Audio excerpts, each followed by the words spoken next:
quando a gente diz assim, o Inter erra gol. Porque o fulano erra gol. Tá, mas ele erra, né, César? Não, mas nós temos na alma do negócio. Mas nós temos que saber. Tá, mas o Inter não marca muitos gols. O Inter tá errando muito gol. Isso pois eu acho que o Inter tem problemas de construção ofensiva importantes. Tá? E pra mim não é errar gol o termo. O errar gol muitas vezes é o último ato, e não é o último ato.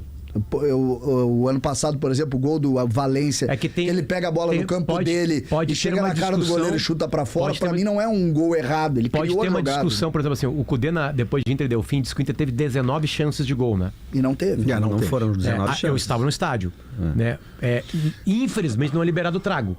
Mas eu duvido que eu tenha levantado da cadeira 19 vezes pra um quase gol. No primeiro tempo, rapidinho, teve... Eu lembro de umas 5, teve a do Alares dentro da pequena área. Então também tem o que é uma chance de gol, concordo contigo. E no segundo tempo caiu Mas muito. De qualquer maneira, num site que define o que é uma chance de gol, o Inter é o que mais precisa disso que o site define como chance de gol para marcar. Mas são 19 finalizações e, se não me engano, foram 8 Pois gols. Aí que tá. O que é uma finalização? Mas a gente tem que olhar assim, enfim, aquela história dos números. Tem que tentar retirar aqueles números de Campeonato Gaúcho que existiram, tudo bem, mas enfim, pro cenário do Inter, lá, o São Luís de Juiz... Mas jogo pra isso é pior, né? Avenida... Se eu preciso de muita chance de gol pra marcar no gauchão, também é ruim, né? É que a ideia do Inter é marcar lá na frente, aí perde a bola, pressiona, toma lá na frente. Isso eu acho que o Inter não está conseguindo fazer. Não tá. Ele não tá fazendo, e aí ele toma contra-ataque, e aí mesmo que seja 1 ou 2 contra-ataques, pega o zagueiro correndo pra trás, às vezes é 3 contra 2, 2 contra 1, porque está acontecendo. Gols, mas ele sofre os gols. Eu vejo. Sofrer gols, tu vai sofrer. Belgrano, eu vejo noutra geografia esse problema. Os decisivos. Não é um só, né? Toda vez que você falar de uma causa, é ela somada a outras tantas. Mas, para mim, a dificuldade que o Inter tem acima das outras é um tempo que parece infinito que ele perde numa zona morta do campo até verticalizar o seu jogo. O zagueiro pro volante, o volante pro zagueiro, o zagueiro Guardiola pro volante, o lateral, o René. Quando você fala em TikTok pro Guardiola, ele diz, não, eu não jogo TikTok. TikTok é jogar em... Não é no vertical. O tic-tac não é no vertical, é no horizontal. E isso o Guardiola não gosta. E o Inter às vezes faz isso. Mas aí, Maurício, isso é o mais difícil, né? Da arte de jogar futebol, o andar pra frente é o mais difícil. É, claro. Porque você vai ter oposição. Por isso que o Guardiola contrata os melhores do mundo, né? Ele tem que ter e por isso que ele perde pra melhores do mundo, né? O Guardiola, pra ser batido, tem que ter melhor do mundo do lado, né? É, exato. Porque são caras que, né, que tipo assim, tanto que ele fala, olha, eu treino até aqui. Tanto é que nisso de definir... o Guardiola tira do dele. Claro, é que os caras dele fazem mais gols. O Haaland é melhor que o Alário. Olha só, eu tô falando isso em voz alta. Né? Não, mas o Alário, é mais fácil fazer gol. Meu respeito ao Alário. Aliás, engata com a minha tese de Copa do Mundo do Brasil. O segredo... Quando o Brasil não tinha matador em Copa do Mundo, nós não ganhávamos. Nós nunca ganhamos uma sem matador em Copa do Mundo. O segredo é que o Haaland... O matador não precisa ser número 9. Ele, pra realidade do Inter, o Alário, pra realidade do Inter, ele não, é maravilhoso. Ele é Haaland. Não, mas é que tá. É que assim... Esse é o ponto. É que eu fiz uma coisa pra virar corte mesmo, pra me ferrarem. É que o que interessa é que o seguinte... Isso é uma realidade detectada pelo Inter. O Inter demora muito para fazer gol. E tem chances criadas. Tudo seria muito mais tranquilo, César, se o Inter faz 2 gols que mereceu fazer no primeiro tempo quando deu fim. É outra partida. Daqui a pouco não é mais Rosário. O Inter também tem. O Libertar no quadro. O Inter tem um outro problema, que é um time que joga com um armador só, que é muito talentoso, não resta a menor dúvida, um cara que desequilibra, andou numa fase ruim, mas parece que está voltando. Agora, aonde tu tirar o espaço do Alan Patrick, a criação do Internacional fica por conta dos laterais. Sabe o que os laterais andam fazendo atualmente? Levantando a bola na área. Guerra, quando tu fala criação, é criação no meio-campo ou geral?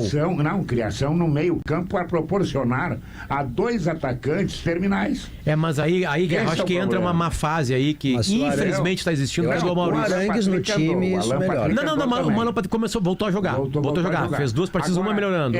Por exemplo, eu acho que o Wesley, pelo que está jogando, tem que ser titular. Claro. Ele é titular. Ainda mais sem o Ender Borré agora. Bom, aí tu pode contar com o Wesley para armar? Não. Tu vai contar com o Wesley para escapar da velocidade do drible. Mas será que teve no jogo contra um jogo no Beira-Rio... um cruzamento, faz o gol. É que é isso. Faz o gol. Tá. É que assim, não precisa atacar só pelo meio, dá pra atacar pelos cantos, né? Mas ali é um cruzamento, não é uma criatividade. Criatividade é o que o Alan Patrick faz. Deixa na cara do gol. Se o cara errar, bom, isso é do jogo, o goleiro pegou, tu errou o alvo, tudo bem. Mas tu deixa ele em condições da conclusão. O Wesley é um velocista. Ele é um velocista, um driblador. Então, faz falta ao time? Faz. Mas é que eu acho que é outro tipo de criação, Guerra. Até paro para pensar.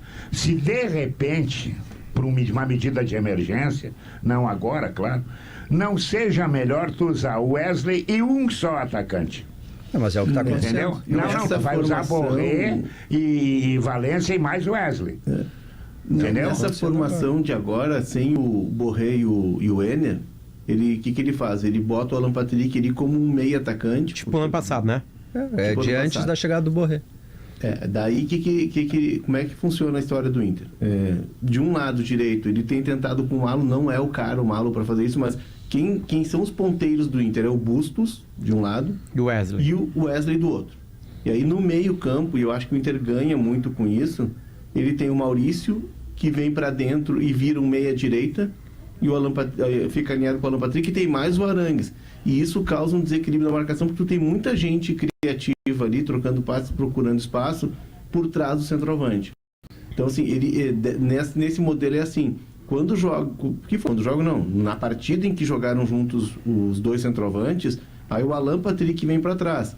Mas mesmo assim segue a ideia de o Maurício vir para dentro, e aí a amplitude fica com Wesley de um lado, ou Wanderson e Bustos do outro. Então tu tem muita gente chegando. A questão, me parece, mais é de finalização mesmo. O Inter tem criado, mas tem perdido muitos gols. O cara que eu acho que só para dar a ideia de número, tá? Vamos considerar, o Belgrano é time de Série A de brasileiro, entre aspas? Não. Se fosse, era para escapar para rebaixamento. Times, né? Tá, tudo bem, mas ele é Atlético Goianiense. O Belgrano é tipo Vitória. Tá, então tá.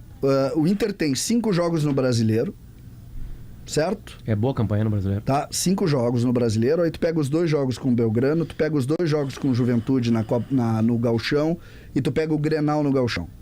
Tu tem 10 jogos.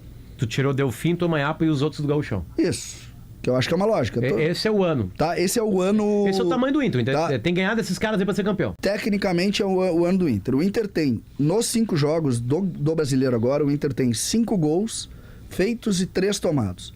Aí ele tem, nos outros 5 jogos, ele não fez nenhum gol contra o Juventude e não tomou nenhum gol. No Grenal fez 3. No Grenal ele fez 3, tomou 2. E nos jogos contra o Belgrano ele fez 0 num jogo, foi 0-0. E depois ele perdeu 2-1. Isso aqui não é só perder gol, gente. Mas é por isso que eu tô dizendo, mas olha só, olha o que eu disse. Eu acho que o problema, claro, o problema de errar gol tá posto aí, não precisa nem entrar muito nisso. Mas o Inter, nesses jogos mais contra times um pouco mais posicionados, ele toma gol. Eu acho, em parte, é por isso, porque a ideia é mais ofensiva, ela é mais... Mas não toma para aí, gol. Mas ela é mais... Sim, mas nos jogos decisivos ele tem tomando gol, porque é uma ideia mais arriscada, é um modelo que ele é arriscado mais. O contra-ataque, quando ele vem contra o Inter assim projetado à frente, às vezes ele é mano a mano, é 3 contra 2. O que eu acho que falta ao Inter na ideia dele é perdeu a bola lá na frente, morder lá. Isso o Inter, no começo do ano, ele fazia. Agora ele perdeu um pouco essa Diogo, então possibilidade. E aí tu melhora defensivamente. Vamos lá. Cudê tem uma maneira só de jogar. No Grenal ele jogou da maneira que ele queria jogar, porque ele era o dominante, era o melhor time da América do Sul. O Palmeiras ele jogou diferente. E aliás, ganhou a partida. Jogando assim, mexeu bem, blá. O Renena fez um gol contra e tipo assim, o Inter ganhou o Grenal. Não ganhou como do ano passado, que o Renato foi embora pra não dar explicação. Né? Foi-se embora. Enfim, beleza. Vou pegar um jogo equilibradíssimo do Inter. Equilibradíssimo, que pode ser o Inter do ano. Inter e Palmeiras no Barueri. Ali ele jogou diferente. Daqui a pouco esse o Inter. Tá, não, mas aí foi lateral do meio pra trás. Daqui a pouco é esse o Inter. Também. O Inter ganhou 1-0 aquele jogo ali. Errou pênalti, jogou bem. Aquele jogo o Inter não perdeu muitos gols. Não. Não Foi perdeu jogo muitos diferente, gols. isso que eu tô dizendo, foi jogo E é diferente. preciso Sim, dizer o porque seguinte... ele criou menos chances, apesar o primeiro tempo foi muito bom. O Inter faz gols. É muito Não, mas bom, é que mas nesse não jogo- tem 18 oportunidades. Nem Mas pela estratégia. E nunca vai ter, nem o time nesse tem contra o Palmeiras. nesse jogo, o Bustos não era o cara da amplitude na direita e o ponteiro Bustos esquerdo da segurou. esquerda. O Bustos foi no lateral do meio para trás, ele não passou do meio campo. Foi uma outra ideia e funcionou E com- naquele Por jogo. exemplo, amanhã contra o São Paulo, o Inter vai ser qual? Vai se jogar enlouquecidamente ou vai respeitar o São Paulo? Não, Porque o grande problema do Inter são as linhas de 5, né? Ah, tem São. uma linha de 5, talvez Isso. mais outra até, enfim. Aliás, o grande problema de qualquer time do futebol mundial. É que o São Agora, Paulo então, não se o São enterra Paulo não atrás. será. E aí, que Inter vai ser? Não, e o São Paulo não se enterra perto do próprio gol. Não, o São Paulo não Zubeldia pode se tem- enterrar, né? Mas, não, e não Nem é... com o pior time dele. É que não é da natureza da estratégia do Zubeldia enterrar o seu time perto do seu gol para ter contragolpe. Vai Porque ser na um jogo visão espaço. dele, toda vez que você se enterra tanto, você fica distante demais do gol. Por mais que você tenha velocista, mais perto você vai de andar tomar o gol. 70 Por isso que metros foi até o fazer melhor o gol. jogador do Inter contra o Palmeiras, quando tinha espaço. Wesley. Foi o Wesley votado e eu lembro que o goleiro do Internacional não foi votado porque ele não correu riscos sérios para você dizer, olha, se não fosse esse goleiro, o Inter empatava com o Palmeiras. Não foi, o equilíbrio foi naquela O função. Wesley, ele sofre o pênalti, né? Sim. Ele O sofre. Borré toma a bola, dá no Wesley, né? E ele sofre o pênalti. E o gol é, acho Aí assim, ele perde o pênalti, o gol é passe dele. Enfim, Passe ele do tinha Borré. espaço, né, o Wesley, né? Óbvio. Mas eu acho que o César tem razão. A coisa é preocupante, porque quando precisa, os jogadores contratados pelo Inter por muito dinheiro, são 4 jogadores importantes, que eu vou colocar o Wesley nessas contratações também, Esse tá bem. mais o Wanderson, mais o Luca, mais o povo que tinha por aí, tá? É pouco o gol, Ender cara. jogou, Mas o Wesley Ender tá bem, o Ender ficou quanto tempo parado? Quem? O Ender jogou uma partida, ele machucou lá contra o Juventude. Não, tá bem, Não jogou mais. Tá bem. E o O Borré. Alan Patrick ficou O Ender. 30 dias parado. chama de venda. Sim.